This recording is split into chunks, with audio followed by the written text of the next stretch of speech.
చెందాలంటే ప్రజల సహకారం కూడా అవసరమని, వారు కట్టే పన్నుల వల్లే అభివృద్ధి సాధ్యమవుతుందని, గత వైసీపీ ప్రభుత్వం చేసిన అనేక తప్పిదాల వల్ల రాష్ట్ర ఖజానా పూర్తిగా ఖాళీ అయిందని, ముఖ్యమంత్రి చంద్రబాబు నాయుడు ఎన్నికల ముందు ఇచ్చిన హామీలను ఒక్కొక్కటిగా నెరవేర్చుకుంటూ రాష్ట్రాన్ని అభివృద్ధి పదంలో నడిపిస్తున్నారని రాష్ట్ర పురపాలక శాఖ మంత్రి డాక్టర్ పొంగూరు నారాయణ స్పష్టం చేశారు. శనివారం నెల్లూరు నగరంలోని 6 డివిజన్ పరిధిలో రాష్ట్ర పురపాలక పట్టణాభివృద్ధి శాఖ మంత్రి డాక్టర్ పొంగూరు నారాయణ పింఛన్ల పంపిణీ కార్యక్రమంలో పాల్గొన్నారు. ఈ సందర్భంగా నారాయణకు స్థానిక నేతలు ఘన స్వాగతం పలికారు. ఈ సందర్భంగా మంత్రి మాట్లాడారు. అందరికీ నమస్కారాలు. ఈరోజు 1వ తేదీ. ఈ రాష్ట్రంలో 68 లక్షల వృద్ధులు, వికలాంగులు ఈ రాష్ట్రంలో 1వ తేదీ ఎప్పుడు వస్తుందా, ఎప్పుడు తెల్లవారుతుందా, మన చేతికి పెన్షన్ వస్తుందా అని ఎదురు చూస్తుంటారు. దానికి తగ్గట్టుగా ముఖ్యమంత్రి గారు ఒకటే ఆదేశించారు. తెల్లవారు 6 గంటల నుంచే ప్రజాప్రతినిధులు, అధికారులు ఈ 60 లక్షల మంది వృద్ధులకి, అదేవిధంగా వికలాంగులకి, వీళ్ళందరికీ పెన్షన్స్ ఇవ్వాలని ఆదేశించడం. దాని మీద ఈ ప్రభుత్వం వచ్చిన తర్వాత ఖజానా ఖాళీ అయిపోయినా, ఖజానాలో డబ్బులు లేవు, వచ్చే కలెక్షన్ అంతా అప్పులు కట్టడానికి, అప్పుల వడ్డీకి సరిపోతుంది. గత ప్రభుత్వంలో జగన్మోహన్ రెడ్డికి ఆర్థిక వ్యవస్థ ఎలా నడపాలో తెలియదు. ఒక ఇంట్లో ఒక వ్యక్తికి 10,000 జీతం ఇస్తే 10,000 వాళ్ళు ప్లాన్ చేసుకుంటారు. ఇంటి బాడికి ఎంత కట్టాలా, మిల్క్కి ఎంత, రైస్కి ఎంత, పిల్లల చదువుకి ఎంత, గుడ్డలకి ఎంత, పండుగలకి ఎంత అని. ఒక 20,000 వచ్చేవాళ్ళు ప్లాన్ చేసుకుంటారు, 50,000 వచ్చేవాళ్ళు ప్లాన్ చేసుకుంటారు, 1,00,000 వచ్చేవాళ్ళు చేసుకుంటారు, 10 లక్షలు వచ్చేవాళ్ళు కూడా నెలకి ఆదాయం చేసుకుంటారు. ఒక రాష్ట్రానికి ఆదాయం వచ్చేటప్పుడు అది ప్రజల సొమ్ము, ప్రజలు కట్టే ట్యాక్స్లు, ఇంక వేరే ఆదాయాలు ఉండవు. దానికి ఒక ప్లాన్ చేసి యువతను దృష్టిలో పెట్టుకొని రాబోయే 30 సంవత్సరాలకు ఎలా చేయాలని ప్లాన్ చేయాలా. అలాంటిది గత ప్రభుత్వం చేయలే, సర్వనాశనం చేసింది. ఆర్థిక వ్యవస్థ మొత్తం అస్తవ్యస్తం అయిపోయింది. చెత్త పన్ను అన్నారు, ఆ పన్ను అన్నారు, ఈ పన్ను అన్నారు, అవన్నీ చేశారు. నేను 14-19లో 5 సంవత్సరాలు మున్సిపల్ శాఖ మంత్రిగా చేస్తే ఒక్కసారంటే ఒక్క సంవత్సరం కూడా 1 పైసా ట్యాక్స్ పెంచలా. కానీ ట్యాక్స్ ఎగ్గొట్టే వాళ్ళ దగ్గర ట్యాక్స్ కలెక్ట్ చేయించారు, 1 పైసా పెంచలా. గత ప్రభుత్వం ఎన్నోసార్లు పెంచిన ఆర్థిక వ్యవస్థను అస్తవ్యస్తం చేసి ఖాళీ చేసిపోయింది. అయినా ముఖ్యమంత్రి గారు ఎలక్షన్ ముందు ఒక మాట ఇచ్చారు, నేను ప్రభుత్వం రాగానే 3,000, 4,000 చేస్తాను, వికలాంగులకు 6,000 చేస్తాను, బెడ్ మీద లేకుండా ఉండే ఎవరైతే ఉంటారో పెరాలసిస్ వచ్చి వాళ్ళకి ఒక అటెండర్ కావాలా, వాళ్ళకి అటెండర్ కలిసి 15,000 ఇస్తానని ఎలక్షన్స్కి ముందు ప్రామిస్ చేయటం. దానికి తగ్గట్టుగానే ప్రభుత్వం రాగానే అందు కూడా మొదటి నెలలో అంటే 3 నెలలు అరియర్స్ కూడా ఇస్తానన్నారు. మొదటి 3 నెలల అరియర్స్తో కూడా ఇచ్చారు. అసలు ఏ ప్రభుత్వం ఇవ్వదు. మాట తప్పని మనిషి ఈరోజు చంద్రబాబు నాయుడు. జగన్మోహన్ రెడ్డి మనము తిప్పునే కథలు చెప్పడం, కానీ ఎలక్షన్ అయిన తర్వాత ఎవరు జరిగిపోయిన వాటికి ఎవరు అలా చక్కగా ఇచ్చారు. ఈరోజు దాదాపు 34,000 కోట్ల రూపాయలు, 34,000 కోట్ల రూపాయలు రాష్ట్రంలో సంవత్సరానికి పెన్షన్స్ అవుతుంది. అసలు భరించే స్టేజ్ లేదు, రాష్ట్ర ప్రభుత్వం భరించే స్టేజ్ లేదు.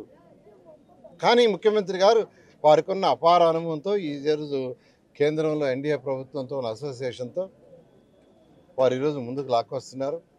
అదేవిధంగా అనేక కార్యక్రమాలు ఉన్నాయి. మీకు అందరికీ తెలుసు, ఉచిత గ్యాస్ సిలిండర్ ఇవ్వటం జరిగింది. రేపు మే నెలలో అంటే స్కూళ్ళు తెరిసే లోపల ఈ సంవత్సరానికి ఇవ్వాల్సిన తల్లికి వందనం కూడా ఇస్తామని యాక్చువల్గా సీఎం గారు డిసైడ్ చేశారు. దాని మీద కూడా వర్కౌట్ చేస్తున్నారు. అది కూడా ఎలక్షన్ ముందు చెప్పిన మాట. అదేవిధంగా ఉచిత బస్సు ఏదైతే ప్రామిస్ చేశారో అది కూడా చేయబోతున్నారు. రైతు సోదరులకు ఏదైతే 20,000 రూపాయలు ఇస్తామన్నారో దానికి వర్కౌట్ చేస్తున్నారు. అది కూడా వీలైనంత తొందరలో ఇవ్వడానికి చేస్తున్నారు. ఈ విధంగా ఎలక్షన్స్కి ముందు ఏదైతే చెప్పారో అవన్నీ తూచా తప్పకుండా ఈరోజు 1 by 1 చేస్తున్నారు. ఎందుకంటే డబ్బులుంటే ఒకసారి చేసేవాడు. జీతాలు ఇవ్వలేని పరిస్థితి నుంచి గత ప్రభుత్వం జీతాలు ఇవ్వాల. పెన్షన్స్కి అంటే రిటైర్ అయిపోయిన వాళ్ళకి జీతాలు సరిగ్గా ఇవ్వాల. అలాంటిది ఈరోజు కరెక్ట్గా 1వ తేదీ జీతాలు ఇస్తున్నారు, పెన్షన్స్ కరెక్ట్గా 1వ తేదీ. గత ప్రభుత్వం 1వ తేదీ వల్ల సీఎం గారు ఒకటి చెప్పారు, ఈరోజు 1వ తేదీ తెల్లవారు 6 గంటలకు మొదలుపెట్టి సాయంకాలం 6 గంటలకు కంప్లీట్ చేయమంటే 99% కంప్లీట్ చేస్తున్నారు అధికారులు. నిజంగా అధికారులు హ్యాట్సప్, అధికారులు హ్యాట్సప్. ఎందుకంటే ఎలక్షన్ అప్పుడు అధికారుల దగ్గర చేయించమని కోర్టు ఆర్డర్ ఇస్తే చేయలేమని పెన్షన్లు అందరినీ సెక్రటరియట్ పిలిపించారు, నిలబెట్టించారు మార్నింగ్ నుంచి ఈవినింగ్ దాకా. మా మీద గడ్జితో ఆ పెన్షన్స్ అందరినీ సెక్రటరియట్ పిలిచి నిలబెట్టారు. కొందరు చనిపోయారు పాపం అవాతాతలు. కానీ ఈరోజు ఈ ప్రభుత్వం ఒకే ఒక రోజులో 99% మందికి పెన్షన్లు ఇస్తున్నారు. వాళ్ళు ఊర్లో లేకుండా ఉంటే తప్ప అందరికి ఇస్తున్నారు. అది చంద్రబాబు నాయుడు యొక్క పరిపాలన. ఈ విధంగా ఈరోజు రాష్ట్రంలో ప్రత్యేకంగా యువత డెవలప్ కావాలంటే ఒకటే మార్గం, ఇండస్ట్రీస్ రావాలా. అందుకనే ముఖ్యమంత్రి గారు, యువ నాయకుడు లోకేష్ ఇద్దరు ఇండస్ట్రీస్ మీద కాన్సన్ట్రేషన్ చేసి దాదాపు 7 లక్షల కోట్ల రూపాయలకి ఇండస్ట్రీస్ని తీసుకొచ్చారు.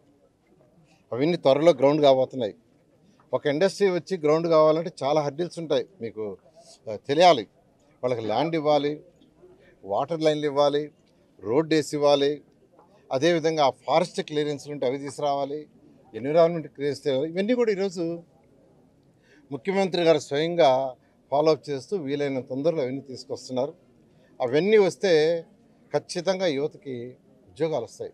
యువతకు ఉద్యోగాలు రాకుంటే వాళ్ళు అడ్డదారులు పడతారు. అందుకని ఈరోజు ముఖ్యమంత్రి గారు వారికున్న అనుభవంతో చేస్తున్నారు. అదేవిధంగా మనం నెల్లూరు నగరం తీసుకుంటే 2014-19లో దాదాపు 5,300 కోట్లతో డెవలప్ చేశారు. ఈసారి కూడా ఏదైతే మిగిలిపోయిన పనులన్నీ అండర్గ్రౌండ్ డ్రైనేజ్ కావచ్చు, డ్రింకింగ్ కావచ్చు, రోడ్లు ఎక్కడన్నా చిన్న ఉంటే అవి కావచ్చు, పార్కులు కావచ్చు, అవన్నీ కూడా మాట ఇచ్చిన ప్రకారం 100కి 100 రూపాయలు 100% చేస్తామని నెల్లూరు ప్రజలకు తెలియజేస్తాను. కొద్దిగా సమయం ఇవ్వండి. పార్కుల్లో జిమ్ ఎక్విప్మెంటు, ప్లే ఎక్విప్మెంటు 20 పార్కులకు శాంక్షన్ చేశాను. ఈ ఫిబ్రవరి నెలాఖరు లోపల 20 పార్కుల్లో excellent gym equipment, excellent play equipment ఇస్తున్నారు. అదేవిధంగా మున్సిపల్ స్కూల్స్లో కూడా పెట్టిస్తున్నాను. ఈ విధంగా 1 by 1 నేను నెల్లూరు ప్రజలను ఒకటే కోరేది, కొద్దిగా ఓపిక పట్టండి, అన్నీ చేయిస్తాం. పార్ట్ హోల్స్ దాదాపు కంప్లీట్ చేశారు. ఇవాళ ఆ పార్ట్ హోల్స్ కూడా చెక్ చేస్తున్నాను. ఎక్కడైనా తేడా ఉంటే మళ్ళీ తీసి కూడా ఏమంటున్నాను. అదేవిధంగా అన్నిటికంటే ఇంపార్టెంట్, రాష్ట్రంలో గత ప్రభుత్వంలో జరిగిన అతి పెద్ద తప్పు ఏంటంటే టౌన్ ప్లానింగ్ అర్బన్ అథారిటీ. ఇక్కడ నుడా అంటాం. టౌన్ ప్లానింగ్ అర్బన్ అథారిటీలో విచ్చలవిడిగా అడ్డదారులలో పర్మిషన్లు ఇచ్చారు. అసలు విచ్చలవిడిగా అడ్డదారుల పర్మిషన్ ఇచ్చే జరిగితే అసలు టౌన్ ప్లాన్ తీసేస్తే పోతుంది. ఎందుకు నుడా తీసేస్తే పోద్ది, టౌన్ ప్లానింగ్ తీసేస్తే పోద్ది, ఇంకెందుకు అవన్నీ? ఎవరి పాటికి వాళ్ళు నాయకులు, అధికారులు ఇష్టం వచ్చినట్టు ఇచ్చే జరిగితే అసలు టౌన్ ప్లానింగ్ ఎందుకు? ఆ డిపార్ట్మెంట్ ఎత్తేస్తే పోద్ది, జీతాలు తగ్గుతాయి, ప్రజల మీద ట్యాక్సులు తగ్గించవచ్చు. వాళ్ళకి జీతాలు ఎక్కడి నుంచి వస్తున్నాయి? మీరు కట్టి ట్యాక్స్లే. ఇంకా అడ్డదారులు చేసుకుని తిరిగితే ఎందుకు? ఏదైనా ఒక సిటీ అంటే రాబోయే ఫ్యూచర్లో పిల్లలకు వాళ్ళకి ఇబ్బంది పడకూడదు, ట్రాఫిక్ ఇబ్బంది పడకూడదు, ఇల్లు కట్టుకుంటే గాలి వెలుతురు ఉండాలా. ఇవన్నీ కొన్ని building rules central government form చేసింది, స్టేట్ గవర్నమెంట్ ఫామ్ చేసింది. వీటిని దృష్టిలో పెట్టుకొని నేను మీ ప్రభుత్వం రాగానే నా దగ్గర బిల్డర్స్ వచ్చారు, లేఅవుట్ వాళ్ళు వచ్చారు. ఏంది మీ సమస్యని 10 సార్లు మీటింగ్ పెట్టాను, 10 సార్లు బిల్డర్స్తో లేఅవుట్స్తో పెట్టాను, నేషనల్ అండ్ స్టేట్ ఆర్గనైజేషన్స్తో. మా అధికారులని, టౌన్ ప్లానింగ్ అధికారులని ఈ భారతదేశంలో అన్ని రాష్ట్రాలకు పంపించా కమిటీలు వేసి. వాళ్ళందరూ రిపోర్ట్ తెప్పించా, ఆ రాష్ట్రాల్లో ఎలా జరుగుతున్నాయో అన్నీ స్టడీ చేయించి కమిటీలు వేసి రూల్స్ అండ్ రెగ్యులేషన్స్ చాలా లెవెలైజ్ చేసాం. చాలా అంటే ఈ రాష్ట్రంలో ఎవరైనా లేఅవుట్ వేయాలంటే, 10 ఎకరాల లేఅవుట్ వేయాలంటే 40 అడుగులు మినిమం రోడ్డు వదలాలి. గతంలో 30 అడుగులు వేస్తే కుదరదు. అది ఈరోజు 30 అడుగులు చేసాం. 30 అడుగులు చేయటం వల్ల 1 ఎకరాకి లేఅవుట్ వేసేవాళ్ళకి 4-5 ప్లాట్లు ఎక్స్ట్రాగా వస్తాడు, అమ్ముకోవచ్చు.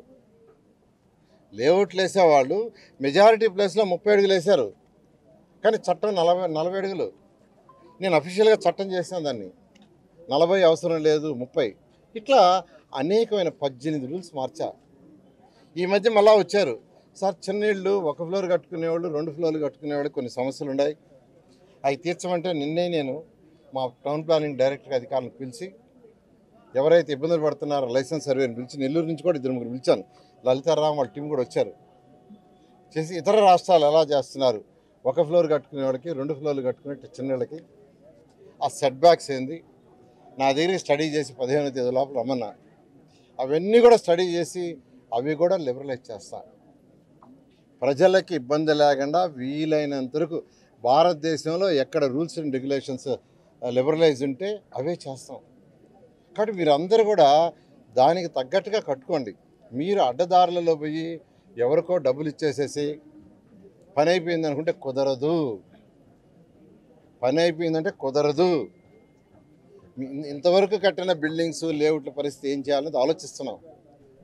అది సుప్రీంకోర్టు హైకోర్టులలో బీఆర్ఎస్ ఎల్ఆర్ఎస్ చేయడానికి కొద్దిగా అడ్డంకులు ఉన్నాయి, అవి కూడా స్టడీ చేస్తున్నాం.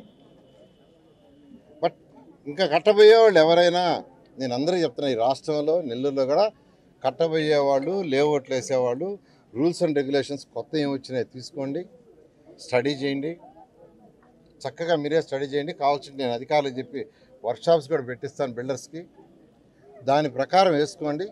ప్రభుత్వానికి కట్టాల్సిన డబ్బులు కట్టండి, హ్యాపీగా ఉండండి. మీరు అడ్డదారులలో పోయి ఎవరికో ఒకరికి ఏదో చేసి పర్మిషన్ చేశారంటే తర్వాత మీరు ఇబ్బంది పడతారని మరొకసారి తెలియజేస్తూ నెల్లూరులో చేయాల్సిన పనులని 1 by 1 చేస్తాను. కొద్దిగా ఓపిక